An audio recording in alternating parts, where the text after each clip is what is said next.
नमस्कार सभी को। आज हम बात करने वाले हैं गणपति गणेश के बारे में, भगवान गणेश के बारे में। वह गणों के अधिपति गणपति हैं, गणेश हैं। इनका वर्णन ऋग्वेद में आता है, ज़्यादा तो नहीं आया है, सिर्फ एक ही लाइन में इनका वर्णन आया है जो कि मैंने यहाँ पर लिख भी दी है। गणानाम त्वाम गणपति, गणों में जो गणपति हैं, हवा महे, उनका मैं आह्वान करता हूँ। जो गणपति हैं, गणों के स्वामी हैं, उनका मैं आह्वान करता हूँ। जो कवियों के कवि, सबसे अधिक कीर्तिमान हैं, ब्रह्म ज्ञान के अधिपति हैं, उन गणपति गणेश का मैं आह्वान करता हूँ।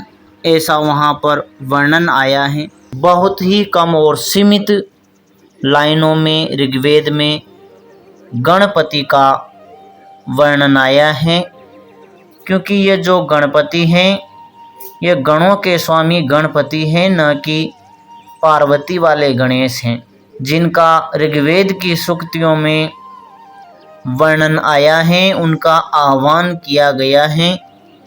उनकी बात हम करने वाले हैं। उसको अगर हम समझने का प्रयास करें, शब्दों को समझने का प्रयास करें, तो गण के बारे में हमने जाना है।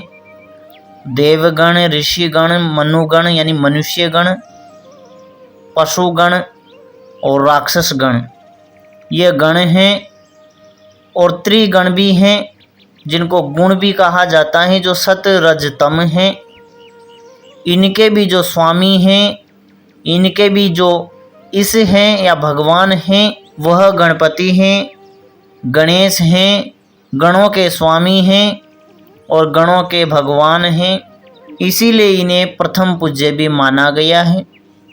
थोड़ा सा हम ऊर्जा चक्रों के माध्यम से इन्हें समझने का प्रयास करते हैं, क्योंकि जो गणपति हैं, उनको अधिकतर हाथी का उनके सिर बताया जाता है कि उनके सिर जो हैं वह हाथी का हैं, इसलिए उन्हें गजानंद भी कहा जाता है। लेकिन गजानंद ऐसा कोई नाम वेदों में आया नहीं है। सिर्फ गणपति ही शब्द वेदों में आया है, जिसको हम गणपति भी बोल सकते हैं और गणेश भी बोल सकते हैं। दोनों का एक ही अर्थ है। गणपति का मतलब है गणों के स्वामी और गणेश का मतलब है गणों के भगवान। इतना सा अंतर है। एक का मतलब स्वामी है, दूसरे का मतलब भगवान है। लेकिन देखा जाए तो ये गणों पर आधिपत्य रखने वाले देव हैं, शक्ति हैं।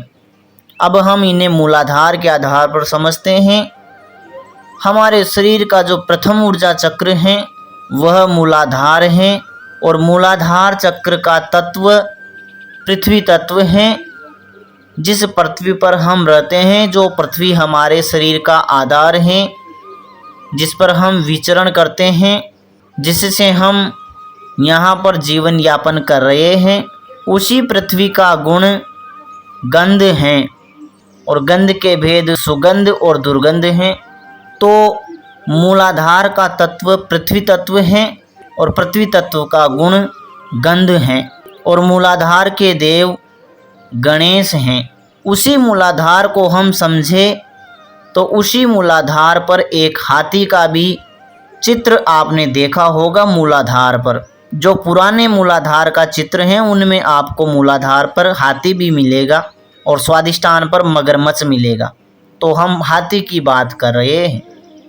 गणेश वहाँ पर उनके देव हैं और हाथी भी वहाँ पर दिया गया है।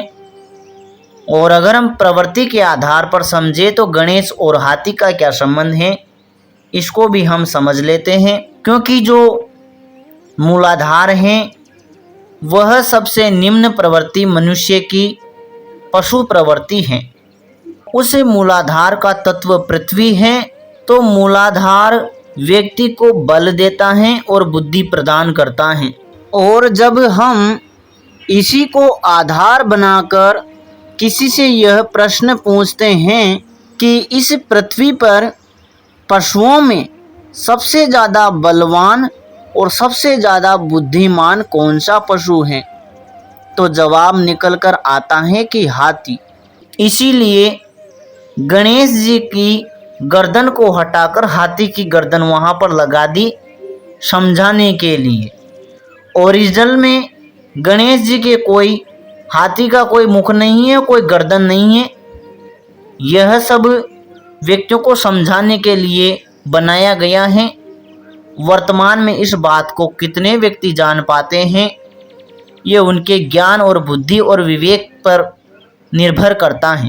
क्योंकि जो मूलाधार है वह व्यक्ति को बल और बुद्धि प्रदान करता है। मूलाधार का तत्व पृथ्वी है और मूलाधार पर पशु प्रवृत्ति है। इस आधार पर पृथ्वी पर रहने वाला सबसे ज़्यादा बुद्धि और बल में महान जो पशु हैं वह हाथी है। इसीलिए जो गण हैं, गण प्रधान हैं, उस पर अधिकार है गणेश का। और उसी गणेश को समझाने के लिए गणेश के गणपति के वह सिर मनुष्य के स्थान पर हाथी का लगा दिया कि कोई समझ जाए कि व्यक्ति का सिर हाथी के समान हो जाता है, यानी कि सबसे ज़्यादा बुद्धिमान व्यक्ति हो जाता है मूलाधार पर। और हाथी बलवान पशु है तो व्यक्ति को बल भी मूलाधार से मिलता है। और बात अगर हम गंध की करें तो पृथ्वी का गुण गंध है और इंद्रिय के माध्यम से उस गंध को हम नाक के जरिए पहचान करते हैं। और उस नाक को अच्छे से समझाने के लिए कि नाक को ही बड़ा कर दिया जाए ताकि व्यक्ति समझ जाए ये नाक इतनी बड़ी क्यों है। ये इसलिए बड़ी है ताकि व्यक्ति सूंघ कर गंध का पता लगा सके।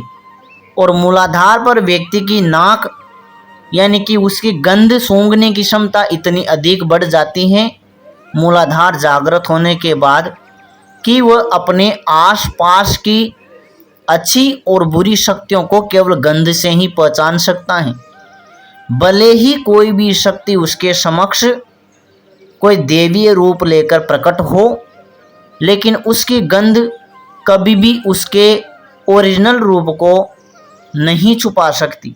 उसके गंध से व्यक्ति को, साधक को पता लग जाता है कि ये देवीय शक्ति है या राक्षसी शक्ति है। उसको गंध के माध्यम से पता लग जाता है। और वह व्यक्ति कभी धोखा नहीं खाता है कि उसे कोई शक्ति अलग रूप लेकर कोई गलत चीज़ मांग ले। यहाँ पर अगर हम अपना एक उदाहरण जोड़े तो एक ऐसी दिव्य शक्ति ने प्रकट होकर हमसे एक ऐसी चीज़ मांगी जिसको हम दे नहीं सकते। कच्चा मांस उसने मांगा था, लेकिन वही होती है ना प्रवृत्ति कि भले ही रूप को कितना ही बदल लिया जाए लेकिन व्यक्ति निकृष्ट शक्तियाँ हैं वो अपनी प्रवृत्ति को नहीं बदल सकती। और यहाँ पर पहचान करने के लिए हमारी गंध जो है पृथ्वी तत्व की गुण हैं, उसकी पहचान हम गणेश के उस स्वभाव से पता कर लेते हैं, बुद्धि से पता कर लेते हैं, उस सूंड से हम पता कर लेते हैं कि ये अच्छी चीज़ है या बुरी चीज़ है। इसीलिए जो गणेश जी हैं उनकी सूंड को ज़्यादा बड़ा बताया गया है। और सिर हाथी का है तो व्यक्ति बुद्धिमान हो जाता है, शरीर हाथी का है तो बलवान हो जाता है। व्यक्ति पशु प्रवृत्ति में होने के बावजूद भी बुद्धिमान और बलवान वह हो जाता है। इसीलिए मूलाधार का संबंध गणेश जी से जोड़ा गया है और गणेश जी का सिर हाथी से जोड़ा गया है। यह यहाँ पर गणपति गणेश जी का रहस्य है।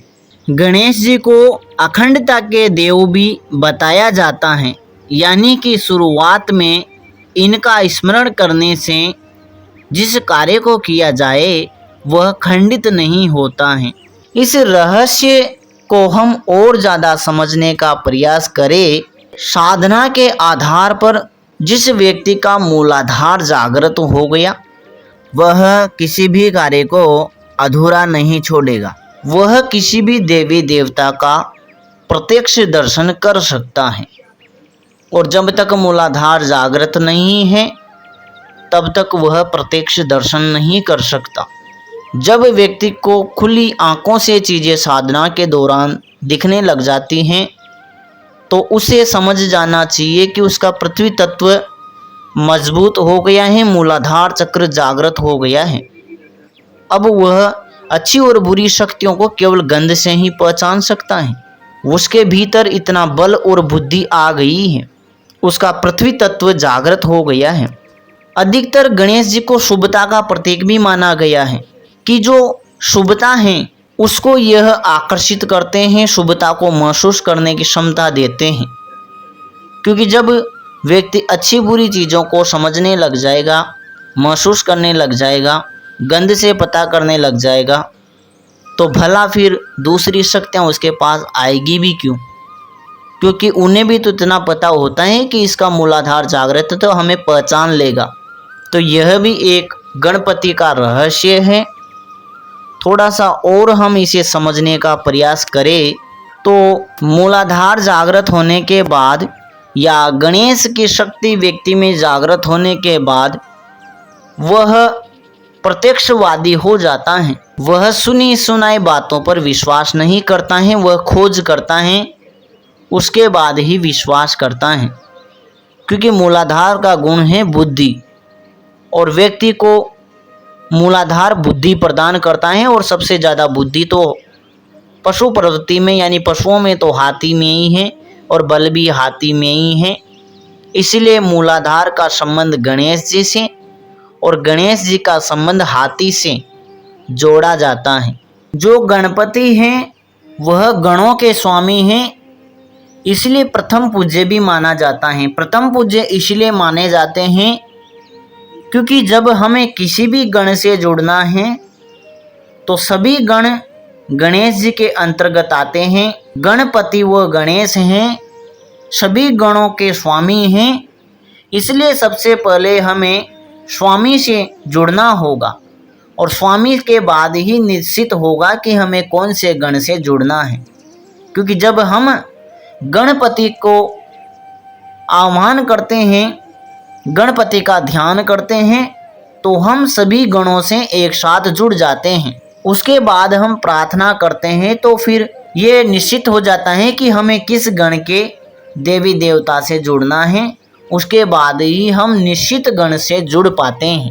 बिना गणेश जी को याद किए हम किसी भी गण से नहीं जुड़ सकते।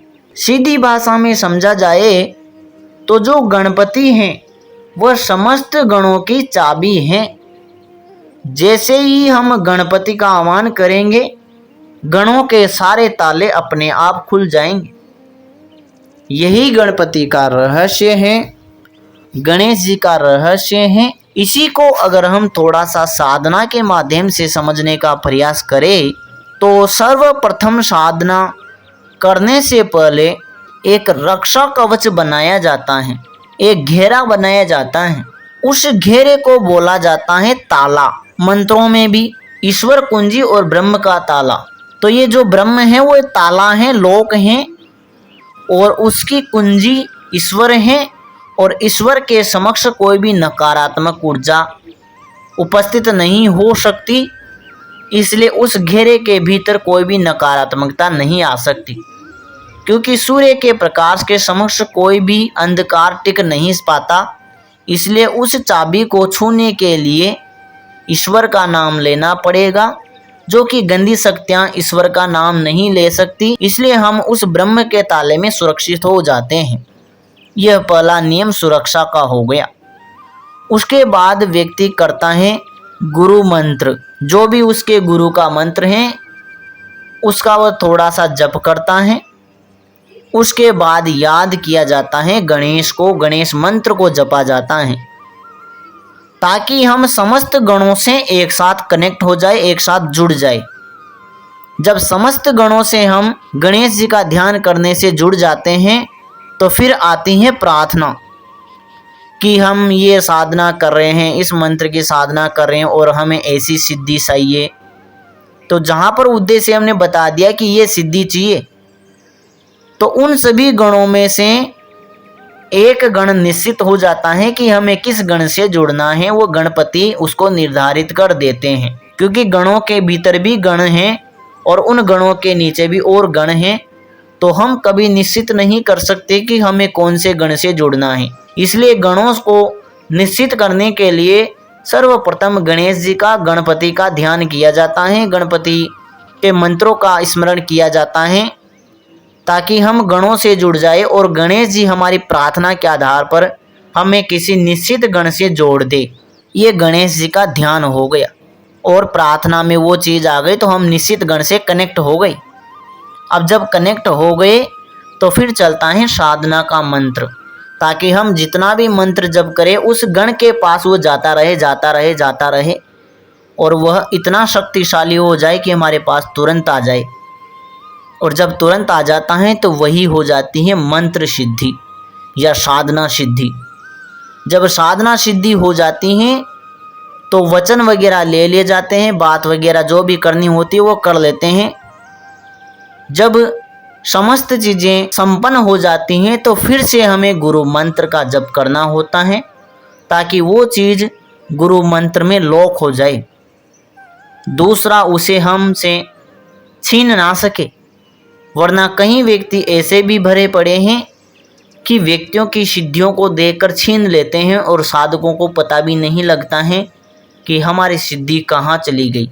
इसलिए सिद्धि करने से पहले गुरु मंत्र किया जाता है और सिद्धि समाप्त होने के बाद भी गुरु मंत्र किया जाता है, ताकि वो गुरु मंत्र के अंडर में आ जाए, एक गोल घेरे में वो चीज़ आ जाए, एक सुरक्षा कवच में वो चीज़ आ जाए, ताकि दूसरा ना तो उसे देख पाए और ना ही उसका पता लगा पाए और ना ही उसे छीन पाए।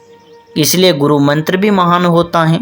सर्वप्रथम तो वही गुरु मंत्र ही तो आता है, उसके बाद आता है गण। तो गण से जुड़ने के बाद प्रार्थना आती है, प्रार्थना से गण निश्चित हो जाता है, फिर मंत्र जब चलता है और फिर जिस गण से हम जुड़े हैं वो सामने आ जाते हैं, आंखें बंद किए हुए हैं तो पास में बैठ जाते हैं और ये साधना सिद्धि हो जाती है। फिर से वापस गुरु मंत्र कर लिया जाता है तो आपकी सिद्धि कंप्लीट हो गई।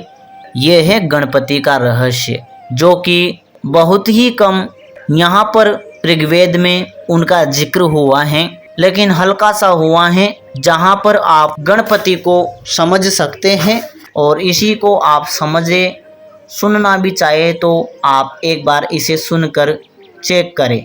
गणानां त्वा गणपतिं हवामहे कविं कवीनामुपश्रवस्तमम् ज्येष्ठराजं ब्रह्मणं ब्रह्मणस्पत आनशृण्वन्नोतिभिः सेदसादरम्।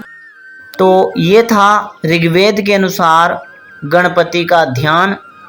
आशा करता हूँ आपके समझ में आया होगा। फिर भी कुछ रह जाता है तो आप हमें ज़रूर बताएं। नमः शिवाय। नमः श्री कालिके।